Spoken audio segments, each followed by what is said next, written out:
Welcome, Buff fans. Welcome to our latest edition of our opponent previews. And please be joined by Brad Denny, who covers Arizona State for 3TV and CBS 5 in Arizona. And Brad, you've been covering the Sun Devils almost as long as I've been covering the Buffs. You started in 2011, I started 2010. So we've seen a lot of football together throughout the Pac-12 era, now the Big 12. And thanks for joining me. I appreciate it.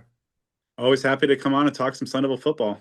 Yeah, and especially now because Sun Devil football is good, and at least we think they're going to be good again this year. And that's Kenny Dillingham. I saw an interview with ESPN this summer, and he was asked, "Well, what's the difference?" He's like, "Well, people think we're good this year, and so that's different." How different is that for you? That ASU is coming in with high expectations. I mean, I mean, I know they've had some good teams, but I don't remember the expectations being as high as they've been this year. Yeah, the closest that I can remember was like 2015 when ASU was coming off back-to-back 10-win years, and Mhm. I think Herb Street had him like as a dark horse playoff pick or something like that. But this, I think, is really just kind of the clear cut. Like, okay, this is the highest level of expectations I've seen during my time covering this program, and the ASU community as a whole has kind of like some PTSD. Anytime there's expectations, historically the team falls on their face. So it's going to be interesting to see if Kenny Dillingham, after kind of having the breakthrough in his second year, is actually going to be able to get this program to have some sustained success, which is something that has been a little rare in these parts. Now he's of course has the benefit of having most of the key guys on that 2024 Big 12 title winning team coming back. So the things are in place, but in the Big 12s we've seen, there's a lot of parity. So some things are, definitely kind of moving around. But I think right now, from a historical perspective, this is probably as good as ASU has been in terms of being set up for actually, not just being a once in every decade kind of blip on the radar. Yeah, it's almost dangerous to have high expectations in the Big 12 after last Yeah. year because all the teams we thought were going to be good were not, and the teams we thought were going to be bad, like ASU, were pretty good. So maybe this is a bad thing they have high expectations, but it is to me, it's interesting from the outside to see how quickly they became really good last year because it was just seemed like a couple years ago, which it was, that I mean they're going through some scandal and the end of the Herm Edwards era, which was really ugly, and it looked like I mean that might take some time for ASU to get back. And you'll know better than me. What year was it that they found out? In training camp that they were going to have a self-imposed bowl ban. Now, I don't think they were good enough that year to go to a bowl, but you find that out in fall camp, and you know, there's things like that that were just that program was dealing with some crud just a couple years ago, right? Oh, totally. The end of the Herm Edwards era, it was hard to imagine it going any worse, sans any kind of like criminal misdoings, but it was just so bad. And you speak of the bowl ban that came in camp, that was actually in Kenny Dillingham's first year. So just in terms of just taking over a program, his alma mater, but obviously still very much under the dark cloud of just the way that era ended, the Mhm. NCAA sanctions that were coming down, a lot of the self-imposed limitations, and then that on top of it. It was just such a dark time for the Sun Devils. But that 2023 season was kind of interesting, 3-9, and I think a lot of people from the outside, and this obviously manifested when they were picked dead last in the conference, but there's a pretty they weren't too far away from 6-6. They had a very impressive they had some serious injuries to the point where they were playing Cam Scadaboo and one of their tight ends at quarterback for the back half of the year a Yeah. lot. The offensive line had 11 different combinations, something I really haven't seen, like the level of injuries. But they were pretty close in a couple of games. One game in particular on the road against a Washington team that would go to the national title game, held them without an offensive touchdown. I mean, there were some signs there through the very dark times that, okay, maybe Kenny Dillingham and his staff have an idea of what they're doing. One of the things that I think has been really key in their turnaround, and I know culture gets thrown around a lot as a cliche, but I really think it's been a key factor. They've been bringing in a very particular type of person, and the cultural mindset I think has really helped to get this program turned into a successful year, a little beyond a little quicker than pretty much anybody's expectations. Yeah. But now I think that is going to be the it's got to a point now where I think it's in place now that they can start, having that repeated success. And we'll ultimately see how that manifest, but having the level, a better level of talent, having a coaching staff that is not doing bad things and not putting Yeah. the program under such a dark cloud. I think they're in good shape. That the trend line is finally up, and as we talked about, the Sun Devil fans are feeling optimistic, which is kind of a little unusual and unfamiliar for them, but I think there's good reasons for it. Yeah, that 23 season also included that narrow loss in Tempe to Colorado. I can't remember if it was overtime or if it was just a last second field goal, by the Buffs. But I mean, that Yeah. was another one that they were right there. So last year, I mean, everybody saw it. I think a lot of people maybe caught on late in the year, with ASU, but everybody saw, the heartbeat of that team obviously was Cam Scatabo, Mhm. who's now gone. But I think the other heartbeat is Kenny Dillingham, from the outside. I mean, that's really that's the identity I think of that team is Kenny Dillingham from the outside, and they've got so many players back. Cam's not, but so many guys are back. I mean, let's first off talk about Cam. How big of a loss is that? Did they lose their identity? Did they lose their heart? What kind of impact will it be not having him? Obviously, that leads a huge void. Put together basically single-handedly rewrote ASU's record books in terms of rushing yards, total offense, scoring. Just absolutely, yeah. You put it right. The heartbeat of that team. But I do think that some folks, maybe not too familiar with the program, might be overseeing that loss and thinking, okay, that's going to be a huge setback. There's a very talented backfield on here. Now, Mhm. it's kind of maybe the Moneyball thing. Like we can't replace SCAT, but maybe in the aggregate we can replace that production. They brought in Kanye Udo from Army, who had a thousand yards, 10 touchdowns a season ago.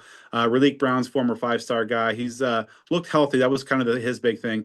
A very explosive guy, but I think one of the key guys to watch out the backfield. Kyson Brown, a true junior, was Scat's number two from a season ago. He's continued to really kind of reshape his body. A nice blend of power and speed. So have high expectations for Kyson, but I think the beyond the production, Scat was just such a important locker room Mhm. voice. Obviously, he's very intense, very fiery guy. But I do think that one of the key things there was like it was contagious, and so it wasn't just like it was like an anomaly. And in that first difficult year of 2023, they had him kind of do a little bit of everything. He had to play quarterback and punt and do all this weird stuff. But I think over his time and the maturation from 2023 to 2024, I felt that by the midpoint or the latter parts of the season, you saw more people kind of adopting that scat mindset. And covering spring practices a couple months ago, you start to see some more of those like kind of scatterboot characteristics that Yeah. are kind of like he's left that imprint. And so I've heard a lot of the team leaders, they've really kind of stressed the points of just trying to be having that contagious aspect. And I think that's it's going to be interesting to see exactly how it plays out. Once the helmets start hitting, but I do think that in terms of losing him is going to be very difficult. But I think that they have Yeah. some places or pieces in that backfield, and I think with the expected strides that quarterback Sam Levitt's going to make, that's going to not probably not put as much of a burden on the run game as before. So I think ASU, while certainly you're not ever better by losing a guy of Scott's caliber, I think they're well positioned to deal with that loss.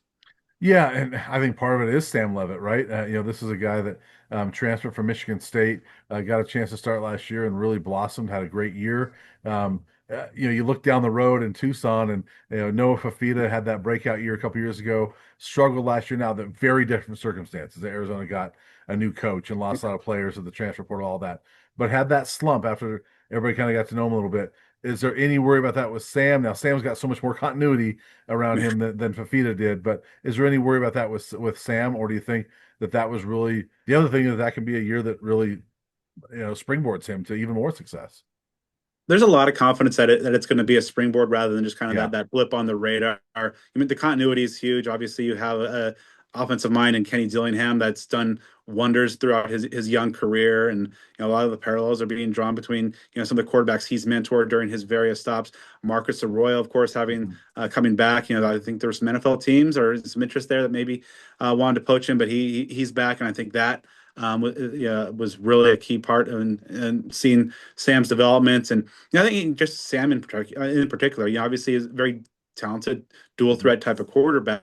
But I think what really is been most impressive in my eyes is And he even admits this is like when he came in from Michigan State, he's like, I was a jerk. I was this cocky kid, and it took some humbling, it took some time and some introspection, some work with Kenny and Marcus, and kind of behind the scenes. But his work ethic in the folks around here and Marcus Arroyo will just really rave about his work ethic, and he's really kind of worked to kind of evolve his leadership style.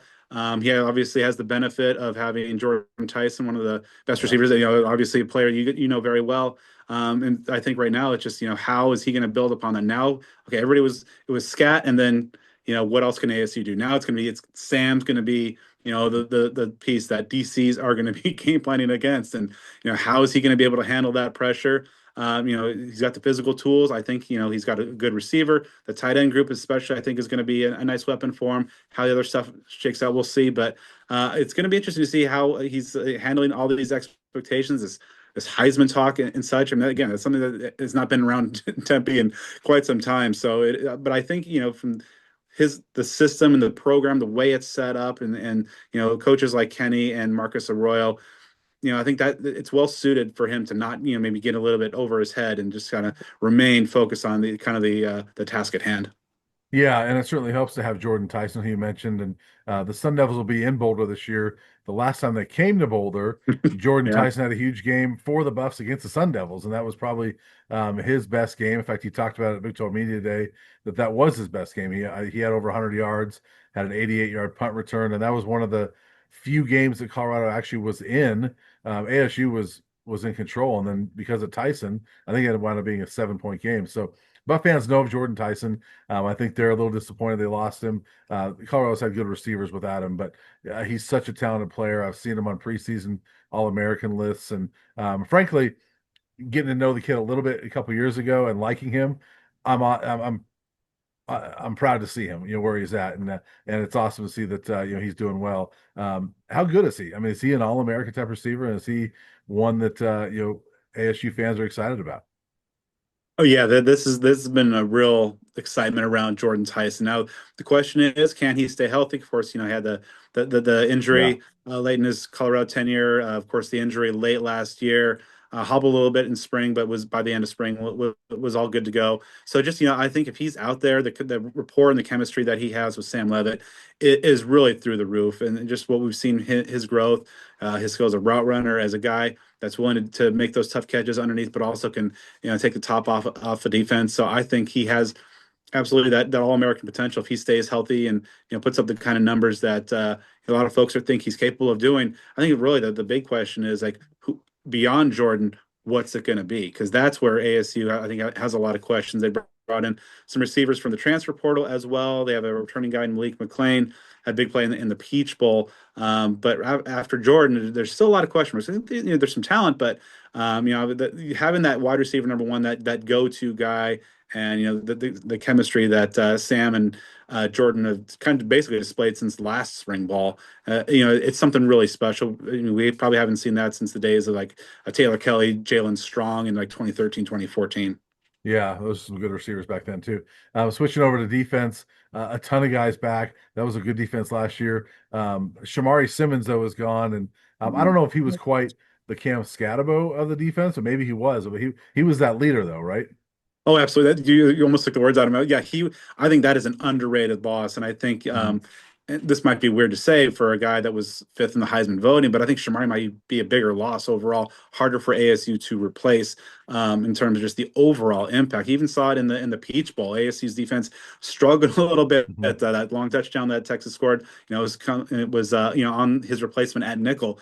He comes in that second half immediately. Forces that safety game. Sun Devils are getting back into it, but he has just been the heart and soul of that defense. Now it's gonna be who's going to replace him at nickel spot, because I think the secondary has two really good safeties, I think two really good returning corners, but nickel for me is a big question mark, probably the biggest question mark in fall camp.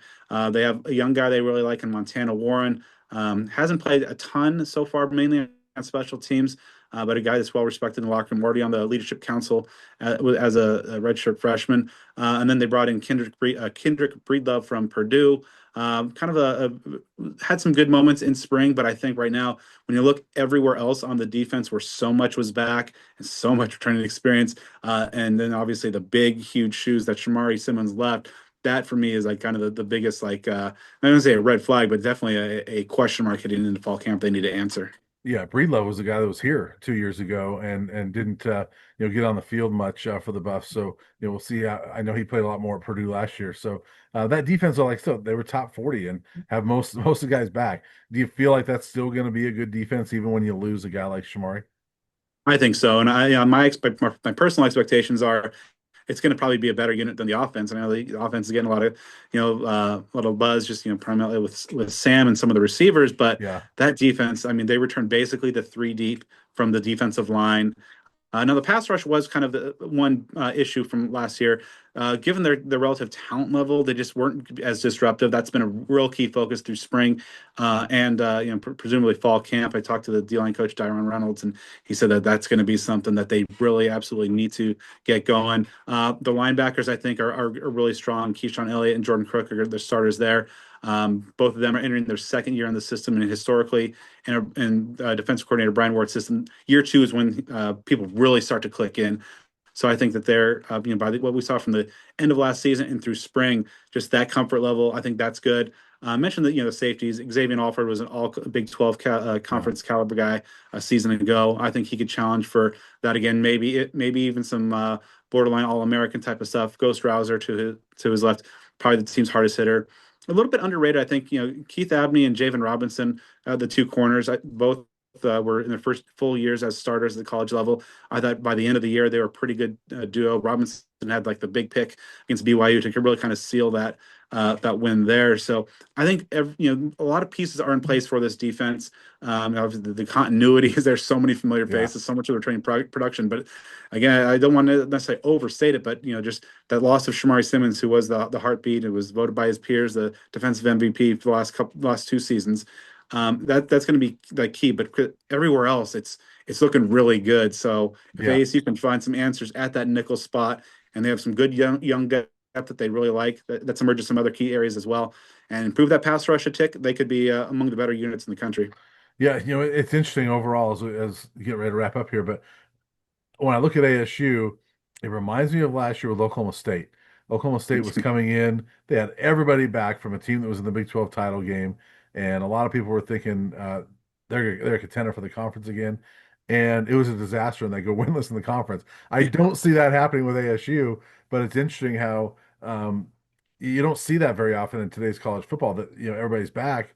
ASU is doing the same thing Oklahoma State did last year. How do they avoid doing what Oklahoma State did last year, and having that continuity work for them rather than you know falling off the map like they did, like Oklahoma State did a year ago. That's going to be the challenge. And, one of the things that I know some critics of ASU have been pointing out is like ASU is really good in one score games. Yeah, And is that really sustainable, or is there going to be a potential regression to the mean? But, ASU was ahead of schedule. Like there's no question the last year's, season was ahead of, even just kind of the most optimistic expectations.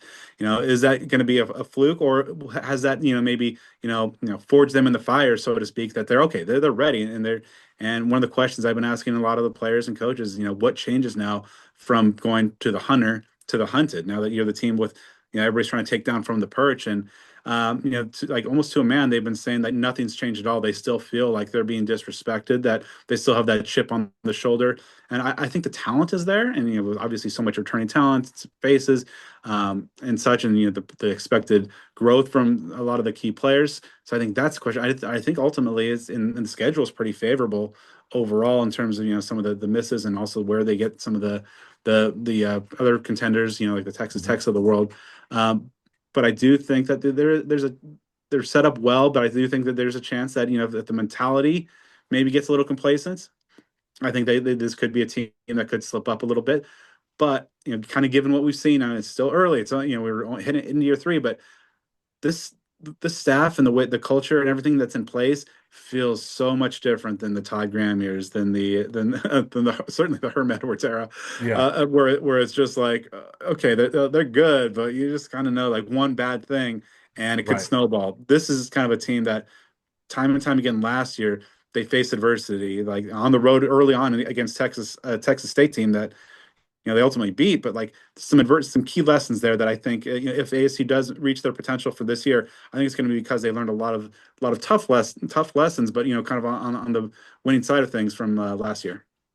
Yeah, Coach Dillingham to me does not look like a guy that's going to let them get complacent, and it'll be interesting to see how they do this year because there are expectations, and like I said, it's the most I've seen for an ASU team, even when they were yeah during most of the Pac-12 years, you knew they were solid. I mean, you kind of penciled them in for 7 wins, and then they might be 8, 9, they might be six, but you generally pencil them Yeah. in for a winning season. So, but this one's different. I think it's going to be interesting to see how that all comes together without the Cam Scatterbo and Shamari Simmons, like you mentioned. But it should be a lot of fun, and yeah, I look forward to seeing you in Boulder later this year.